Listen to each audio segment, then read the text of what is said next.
Hi, everyone. I'm Joel Vargas, Vice President for Programs at JFF. Thanks for joining today's Horizon session on the Big Blur, where we'll share JFF's vision for eliminating transitions between grade 11, post-secondary education, and career, and hear responses from leaders in K-12, post-secondary, and education policy. I'm joined today by my colleagues Kyle Hartung and Lexi Barrett, two Associate Vice Presidents at JFF. And throughout the session, we encourage you to share your questions, comments, and ideas in the chat, which our colleague Avni Nahar will be monitoring to provide responses and follow-up. So here is our argument. We shared it with some education leaders in advance from whom you'll hear reactions in a few minutes. And as we go, we'd like you to get your responses and reactions as well in the chat or after Horizons. We'd love to hear from you. So the slides are going to go by fast, but this recording and collateral are going to be available later for your perusal in the library. And also, I believe we're trying to upload a link which you can where you can access the slides as we go along at your own pace. So I'm just going to go ahead and start and dive right in. And this slide shows that a high school diploma alone is no longer a ticket to jobs with livable wages, benefits, or growth prospects. Post-secondary credentials are becoming more and more necessary for economic advancement. But college completion rates are low, especially for students experiencing poverty and Black, Native American, and Latinx students. College is also increasingly expensive with a too often uncertain return on investment. Admissions processes are complex and difficult to navigate. Of the students who are accepted to college and are by many measures prepared, too many don't enroll in college or complete a degree leading to good jobs, all while often taking on huge amounts of student loan debt. So although there have been important efforts helping to support students from high school into and through college and careers, for example, we love these FAFSA completion campaigns, college and career ready standards and accountability, and enhanced guidance counseling. They're navigating transitions between systems that no longer make sense for today's economic needs. It shouldn't be surprising because of that increases in credential attainment remain low, slow, and unequal. Strategies that accelerate students' transitions, including many that JFF has promoted over the years, such as early college high schools, dual enrollment, grade 13 programs, they're really promising, but they haven't scaled up because they're working within and around existing system boundaries. The growing movement for college promise programs lifts a financial barrier that's really needed, but doesn't always provide students the scaffolding they need to fully leverage the resource. So however important and effective, these are all temporary or partial band-aids, not comprehensive permanent solutions. And they indicate the need for the nation to undertake a radical rethinking and restructuring of the transition from high school to college and career. I'm just going to pause here and turn to you. We're curious for your thoughts. Yes or no? Do you think it is necessary to reimagine the transition between high school, college, and career? And if yes, what do you think would be the biggest barrier to implementing this change? Funding, leadership buy-in, accountability and accreditation standards? You can probably name more than I can. Public acceptance, employer engagement, or something else. Share your thoughts in the chat while we go on. So here's our proposal. It would be to create new structures that would better serve 16 to 20-year-old young adults. These could take a few different forms. For example, 2 years of college included in high school, or 2 years of high school included in college. That said, these structures would be neither high schools nor community colleges, but new configurations for all students. They would be free for students, and they would include guided pathways and labor market aligned sequences of work-based learning experiences, co-designed with regional employers, and they culminate in credentials that give young people direct access to the labor market and further post-secondary education. So under these structures, students would no longer need to navigate the dozens of disparate components that constitute applying to, getting into, and showing up for college, choosing the right high school courses, doing a college search, accessing financial aid, taking standardized tests, to say nothing of the skills, knowledge, supports, and self-confidence required to successfully finish the first semester and persist to their first credential. So this would also require reimagining policies and systems, funding streams, curricula, pedagogy, employer engagement, and teacher preparation pipelines to fundamentally reinvent the upper years of high school and the first 2 years of college so that they're fully integrated and connected to careers within communities. So here's what the systemic features would resemble to us. First of all, you need incentive structure to promote new ways of organizing learning and support systems across grades 11 through 14. Systems would need to be held accountable for defined outcomes in this period, and current funding streams could be braided, used flexibly, and dedicated ones created as needed for systems serving students in these grades. It would also require alignment of systems, enabling 11th grade students to enter new institutional structures incorporating high school and college requirements designed for career preparation and incorporating work experience. These structures would enable students to take incremental steps on a career pathway and result in credentials with labor market value by the end of 14th grade and the ability to progress in further education.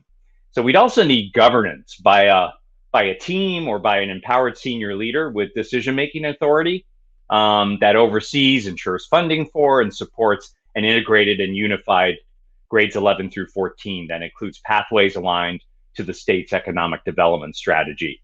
And finally, but probably not finally, we're probably not thinking of things, and you can tell us if we are, but we need staffing structures designed to equip specially trained educators and leaders to teach, curate, and organize learning and work experiences and support systems for students in grades 11 through 14.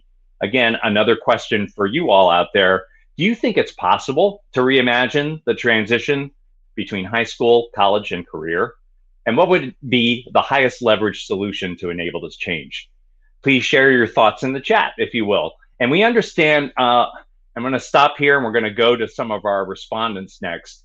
But this vision that we just laid out really represents huge shifts in our systems. And moving in this direction may initially require more incremental, though still bold steps, and some of which we see states actually beginning to take. These include accountability systems and high school graduation requirements that require early college credit earning and work-based learning, scholarships for high school students to underwrite these experiences, and performance-based incentives for colleges that recognize successful work with high school students. So accelerating the uptake and scale of these kinds of strategies is critical in our view to move the needle more dramatically and equitably on college completion and economic advancement for all. So I'm going to go ahead and ask to queue up our first video. This is some of this incremental yet bold work is happening in the state of Louisiana, which is undertaking an effort called Fast Forward that would allow juniors and seniors to spend most of their time earning an associate's degree, taking classes at a community or technical college, a state-approved satellite campus, or taking part in an apprenticeship.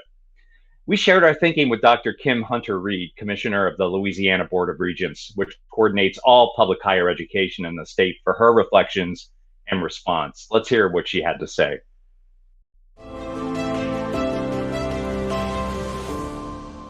To be transformational when it comes to talent development, we must think in new ways about system redesign at scale. The Big Blur challenges us to do just that by blurring lines between K-12, higher education, and the world of work. It's a bold vision, collaborating in new ways to make a stronger education to employment pipeline everyone's goal and every student's reality. We will not get there by working in silos, by admiring the problem, nor by blaming students for lack of exposure or lack of academic preparation. Incremental change will not bring this big vision to reality. It will take the kind of innovation, education, and collaboration that we are proudly moving forward here in Louisiana.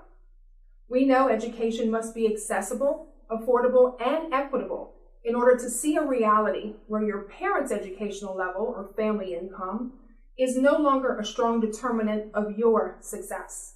Plain and simple, if we want a system that works for everyone, we have to build a system to educate everyone. When it comes to access and affordability, I'm so pleased to see more states requiring FAFSA completion. And I'm very proud that Louisiana, a state that has that requirement, is #1 in FAFSA completion in the nation again this year. While we champion getting more kids to college, dual enrollment in early college models will bring more college opportunities to our kids. That approach helps states like Louisiana address the attainment gap, equity gaps, and most importantly, their students' belief gap. Because nothing says you can do college like having done it successfully before you graduate high school. We've seen it and it's working. That experience truly does propel students forward in their academic journey. Now, I recognize that system redesign is hard and uncertain, but we can't cling to the comfort of small pilots and expect to see large-scale change. It just won't happen if we don't go all in and prioritize a vision of opportunity for all. This knowledge economy puts a premium on skills and credentials. If that is the prerequisite for meaningful employment, then we must make sure that everyone has that opportunity. Embracing that vision and the policies and practices needed to make it a reality, that is what we are now called to do. So let's do it.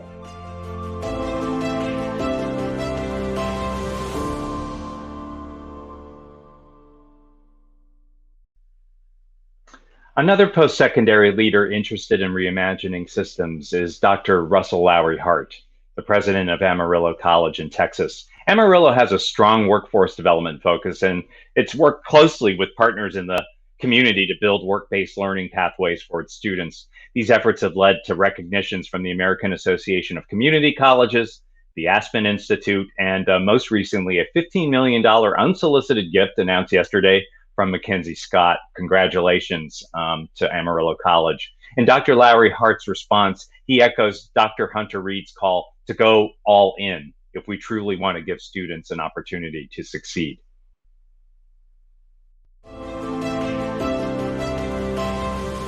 The big blur is a big deal. It challenges the very nature of what our education systems are based on, and I think challenges us as leaders to rethink them. The old model that I think we are all protecting by not reimagining is where learning is tied to time and place, like semesters and classrooms. Often the system that we work within now rewards compliance even more than it rewards learning and skill building. And in higher ed, we have whole degrees that are universally linked by a series of courses in things we called fields that are often just a series of classes that are driven by faculty interest more than any kind of intentional alignment with our industry partners. The old model has to be an old model. We have to get rid of it. We have to reimagine it. We have to rethink it. I think we're at a point, especially post-COVID, where the old model isn't just ineffective, it is actually going to start being harmful. We're going to have to move to a skill-based competency where classrooms are places of application, of action, of demonstration, not just regurgitation. We're going to have to give way to the timelines that we have built our formula around in terms of semesters and move to demonstrations of skills and acquisition and application of those skills. And we're going to have to build a model that requires true partnership with our communities and our workforce. So when you think about this new model that's skill-based, competency-based, that isn't specific to a classroom, but to our partners in industry, that isn't wrapped around semesters, but have multiple entry and exit points based on someone's ability to demonstrate the skill, where technology is infused into all learning, not as a separate standalone, it's going to require us to lead in more profound ways than we've ever imagined. It's going to require us to partner with our communities in a more profound way, where the classroom is actually going to migrate to a company in the community where the company is going to have to be a partner with you in assessing the skills that we're trying to build, not just someone who hires students on the back end, but as an active partner in not just teaching, but assessing and employing students while they're in this learning experience that we have to redesign. We can't afford to maintain the status quo. I would challenge you that we can't even afford to play in the margins of reimagining the status quo. The transformation that's needed from us in higher education in particular will require us to let go of the very bureaucracies that we've all built our careers on, that we built our institutions around. But if we're going to be the entity, especially community colleges, at their hub of innovation and the hub of a nimble response to what's happening in our society, we are going to have to reimagine when and how instruction is delivered, who's delivering it, how we partner with workforce, letting go of the concepts of time and transcripts and the old bureaucracy.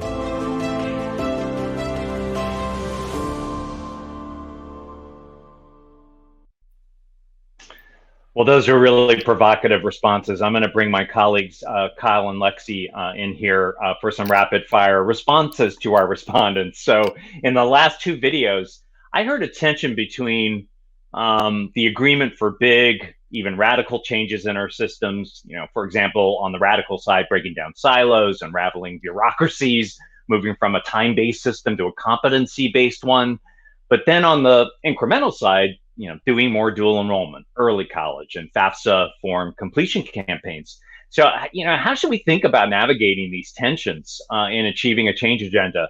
And what more dramatically improves college and career outcomes? Love to get your thoughts on this. Maybe we'll start with Lexi and go to Kyle. Yeah, thanks, Joel. So not to totally cop out, but I am going to say the answer is both. And to explain a little bit, I think on the radical side, like, you can't argue with Dr. Lowry Hart, right? Like, he's totally right that in order to get to the kind of blending and blurring and breaking down of these barriers that we're talking about, like, we've got to fundamentally rethink and re-envision and restructure some of our current systems, some of our current policies. I actually think you can take the FAFSA example that you cited and you look at the amazing work to raise FAFSA completion rates that is happening in Louisiana, is happening around the country, which is amazing, and it's having real impact, but it also is really just illustrating the problem that these transitions should be seamless for students, they should be invisible, and instead we're making them harder and making our educators and our leaders go through these Herculean efforts to try and stitch these seams together. So I think if we're really going to achieve this, we've got to go big, we've got to go bold, and we have to not just tinker around the edges. But to argue on the side of tinkering and the value of tinkering, you also, I think we've seen tremendous progress. A lot of the leaders that we talked to in the states that we looked at as part of this work, they have made these changes that are working within the systems, but make a real difference for students. I think college and high school opportunities are a perfect example, that they're more ubiquitous than ever. They're making a real difference for students in accessing and completing college, and there should be more of that. And I think we also have to consider that not all places are going to be ready for big, bold, totally different rethinking of these systems at the same time. And I would argue that even these more incremental changes are part of what's enabling us to have this bigger conversation, that there is more questioning about the challenges and the barriers at these transition points, which enables us to have like this more systemic conversation about bigger shifts we might do. Kyle? Yeah, thanks for that, Lexi. And as I reflect on what Drs. Hunter Reed and Lowry Hart were intimating, I really think that you're right. This is about systems redesign, and this is hard work, as they note. And our bias has to be around protecting people and not systems. And we heard that loud and clear today during the opening at Horizons. And their comments suggest a radical collaboration beyond just tinkering between education and industry that really goes beyond mere partnerships and beyond an MOU to support skill building. And to get there, we need to focus on that hard work of building and sustaining regional partnerships. And it makes me think about the idea of building wide bridges. Now, This is an idea put forth by Damon Centola, who's a professor at UPenn, who studies social networks and behavior change. And I find his thinking to be really counterintuitive about change and why it's so hard to realize it at scale. The first thing that struck me when I heard him talk was he talked about the 3 myths of diffusion, and basically that we confuse ideas about the spreading of information with what it takes to actually change behavior, which is what these kinds of transformations will call for. The first one of these myths is that successful innovations spread like viruses. The second one is that if we just build something better, people will start using it. And the third one is that the right people with the right message will change people's minds. What he's found, though, and empirical studies have shown, is that innovations are not adopted and behavior change doesn't really happen this way. But ultimately, innovative ideas like these and like these practitioners are showing that they have the best chance of sticking when they are spread through networks comprised of cross-communicating groups. He refers to this as the building of wide bridges. The big idea here is that narrow bridges keep people apart and they broker and control the flow of information too much. Whereas wide bridges, they provide multiple and dispersed points of connection that are easier to cross and encourage groups to communicate and share insights with neighboring groups. And there are multiple rather than singular touch points, which I think is going to be really critical if we want to see these systems really become transformed and not just look a little bit different, but actually ultimately operate in the same way. Thanks, Kyle, and thanks, Lexi. Let's hear from our next respondent and have a little bit more discussion. And again, we encourage our audience members to please type in the chat any thoughts that you have to these questions as well. Next, we're going to turn to Michael Matsuda, the superintendent of the Anaheim Union High School District in California. The district serves 29,000 students across 5 cities through grades 7 through 12. Many are English learners, first-generation college goers, immigrants, and from low-income backgrounds. The district is moving to aligned systems beginning in 10th grade. Students can take college courses at Cypress College and Fullerton College next door. Anaheim leads Orange County in the number of students completing dual enrollment aligned to career pathways. And longitudinal data show that students are achieving higher GPAs and persistence rates in community college and at UC Irvine, which is terrific. And the district is also focused on what Mike calls the 5 C's, which business and community partners really value there. Collaboration, critical thinking, communication, creativity, and compassion, as well as centering student voice, purpose, problem solving, and civic engagement into their work. So as the superintendent told us, students are coming out of the district very much engaged in a higher purpose in terms of making education work for them and not the other way around. So in response to the blur, the superintendent challenges us to think about the partnerships necessary to make this vision a reality.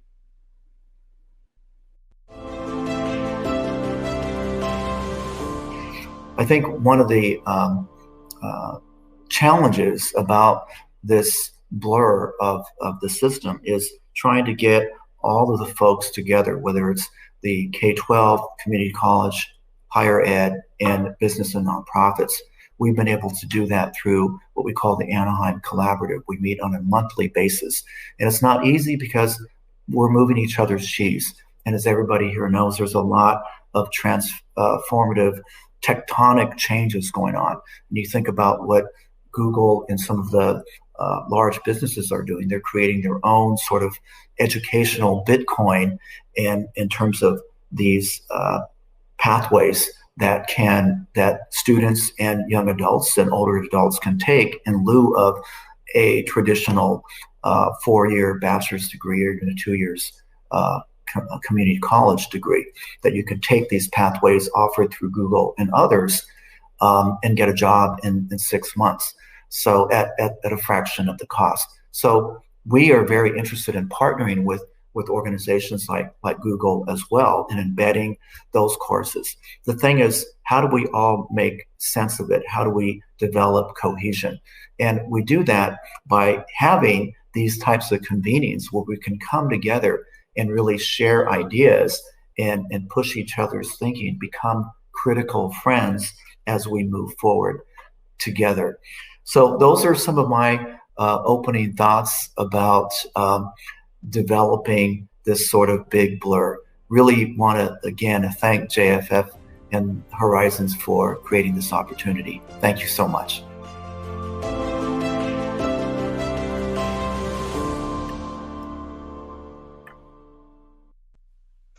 Let's come back for a couple of minutes of discussion here.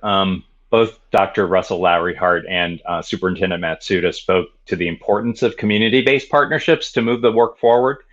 How might we build, Lexi and Kyle, the kind of partnerships we need to accomplish this vision at scale?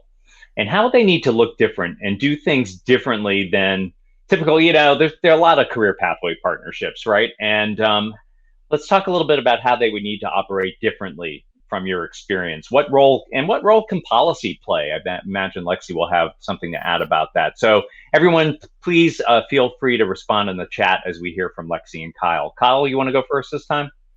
Sure, and I'll certainly reserve some space for Lexi to weigh in on the policy consideration here. One of the many things that Superintendent Matsuda names is this focus on the internal life of students, which I really appreciated hearing him call out explicitly.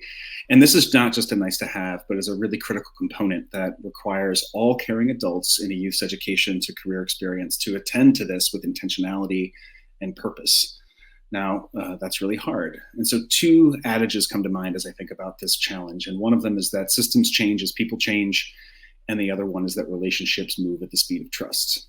And at this point, when we look out, and we've seen this over and over again across decades of work, that there are too many systems working in parallel rather than in concert. They're working separately will not benefit our economy, our communities, or people. And if we're not collaborating more broadly, we're leaving too much good work and thinking and too much knowledge about what works on the table. And we're leaving too many people with no access to the education and training they need. And so to realize this vision at scale that we see starting to occur and emerge in Anaheim, we need to think differently about collaboration. We need a different mindset if we're really interested in radical transformation.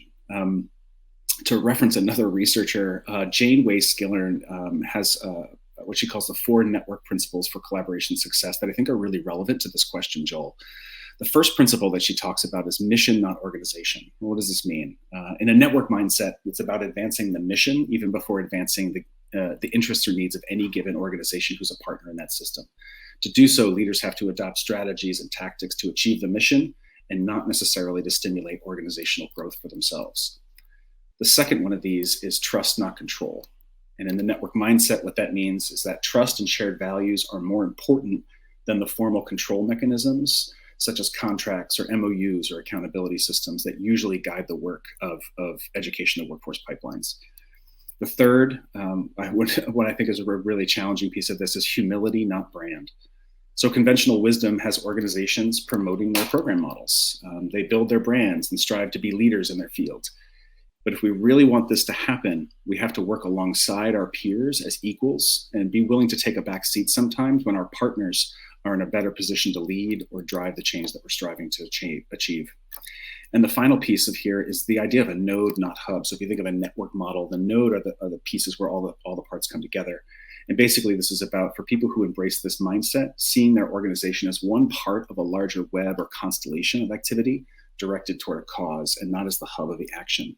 And I think we have very ingrained ways of thinking that are in direct opposition to these principles. But if we can adopt these mindsets, I think that we can realize this type of change at scale. Lexi, what do you think? Yeah, I mean, this is such a great question. I think from a policy perspective, historically, helping to support or to forge partnerships between K through 12 systems and colleges and employers is one of the hardest nuts to crack. And that's because, as Joel said, we want them to be authentic, we want them to be meaningful and not just checking the box. And for part of the reason behind that, I think we can look at the incentive structures that these systems are operating under. And you look at, say, your typical high school and your typical college, even if they're working in the same community with the same students, with the same employers, they're responding to totally different policy constructed incentive structures. You have a different accountability system in K through 12. You have a different, perhaps a performance-based funding system for your community colleges. And they don't talk to each other. And more often than not, neither of them are particularly well connected to employers or to what is happening outside of their walls. So one of the provocations that we are playing with and looking to put forward is to think about what would happen if you actually had a singular accountability structure, a singular incentive system that encompassed high schools and colleges really to work together towards the same ends in a way that they're not right now, and to connect that fundamentally to career and to employers. Thanks, Lexi, and thanks, Kyle. Let's go to our final respondent, which comes from Lande Ajose, Senior Policy Advisor for Higher Education for Governor Gavin Newsom in my home state of California. The governor has a really ambitious agenda for equitable economic recovery that includes support for regional P16 partnerships, dual enrollment, and longitudinal data systems, among a host of other impressive initiatives. So from her role as a policymaker, Lande pushes us to consider the tactical and messaging strategy required to realize the vision we've proposed. Why don't we go to Lande here?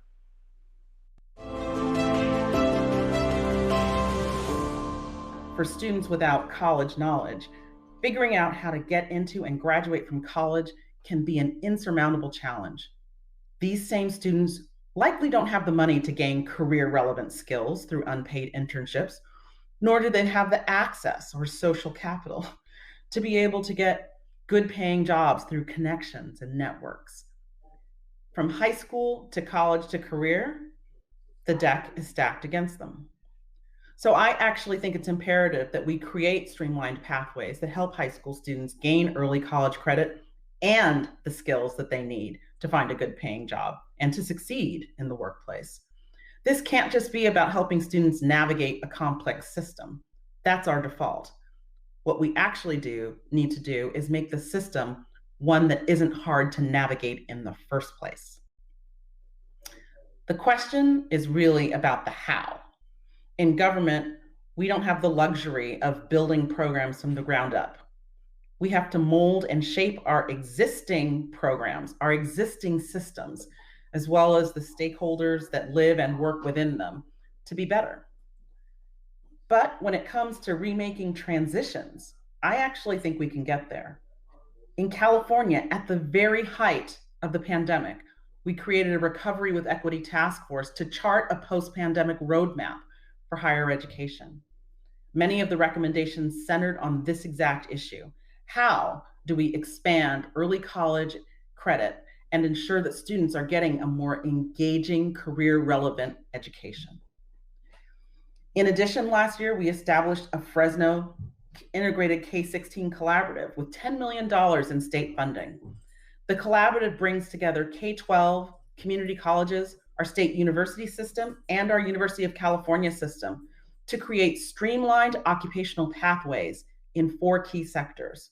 So far, the collaborative has approved 17 partnerships impacting more than 1,400 students and teachers, and they're just getting started. We're also investing in guided pathways at the community colleges, apprenticeships, including youth apprenticeships, work-based learning at the post-secondary level. All of this is to say that creating a more aligned and equitable system that's responsive to the needs of workers and the economy is at the top of our minds and at the top of our to-do list. So my question for you is how? How should we remake our systems? Is the California approach doable, replicable, scalable? Are there other approaches out there that need to be lifted up? What kinds of pilot programs do we need to test the thinking around how we drive integration at scale? And how do we fund those pilots? As you consider these questions, I want to leave you with this. We all need to keep banging the drum when it comes to K-16 alignment. We know why early college credit is so important. We know why work-based learning is so important. And we know why streamlined systems are so important. But far too many, including those who are in decision-making roles, do not. The more we spread the word, the more we raise our voices, the more pressure there will be on all of us, including those of us in government and those of us in higher education leadership, to take action, and to take action on behalf of those who are most often left out.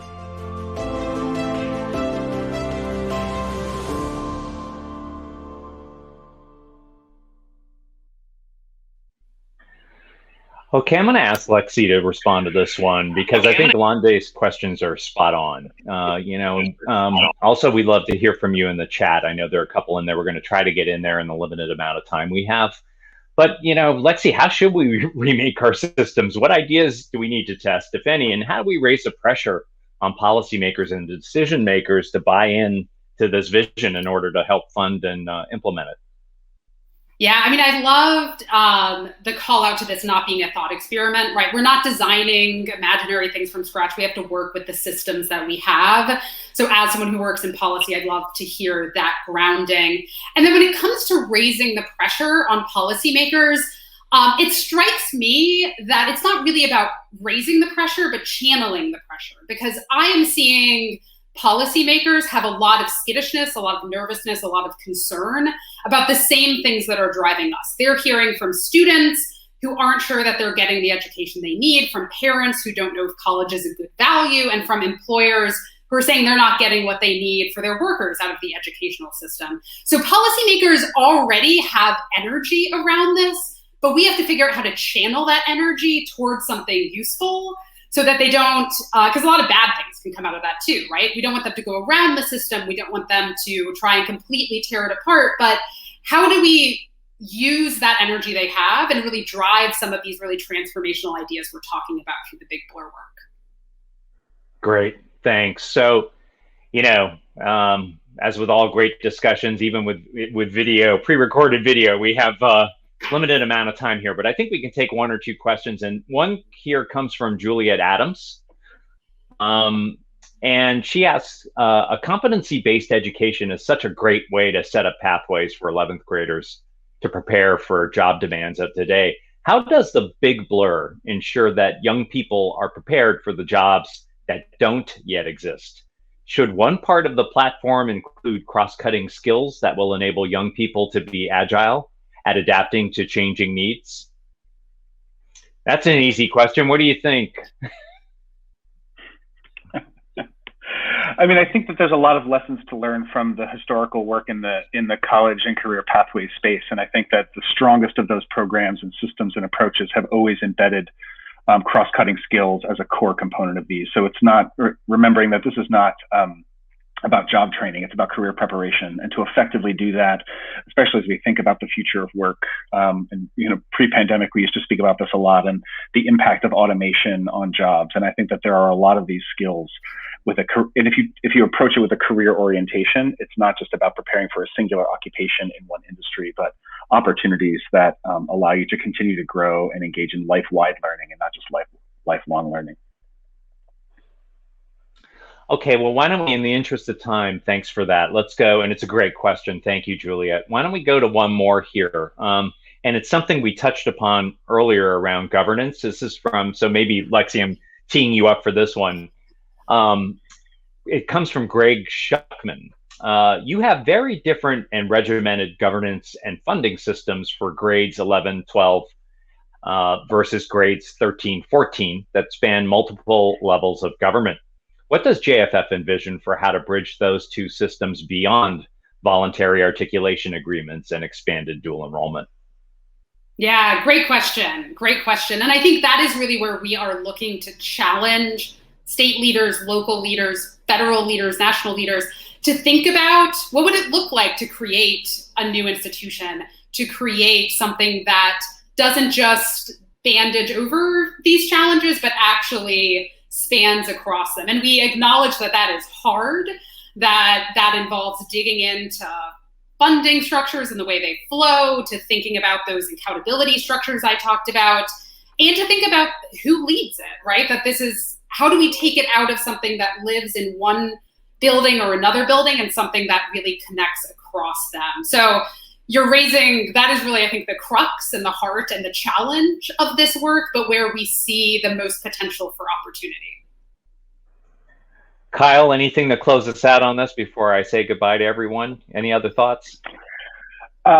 Just building off of what Lexi said, I mean, I think that would be the extreme or biggest, boldest thing we could do, is really take a hard look at when was the last time we created a new type of educational institution in this country. And so community colleges would be the last one, but even those fall under the higher ed construct. And so, how long do we want to keep tinkering toward utopia, as opposed to really taking some bold moves and, thinking about accreditation differently and thinking about teacher preparation and training and requirements? what are we willing to do? What are we willing to give up to see a really different approach take hold? Well, thank you both. And I want to thank everyone who's joined us today in a very busy day. We're going to respect your time and get out of here on time. I just want to say a couple of other words, like for 20 seconds. I want to first thank you for being here, for learning about the Big Blur, and for your questions and ideas. So please stay tuned. We're going to have a white paper that outlines more of the research and our recommendations that is coming out next month. And we really do believe it's an urgent moment, and there is a lot of potential for systems redesign in this direction. So we look forward to partnering with education leaders, employers, policymakers, and funders like you to help make this happen. So thank you very much again, and there will be more to come. Have a great day.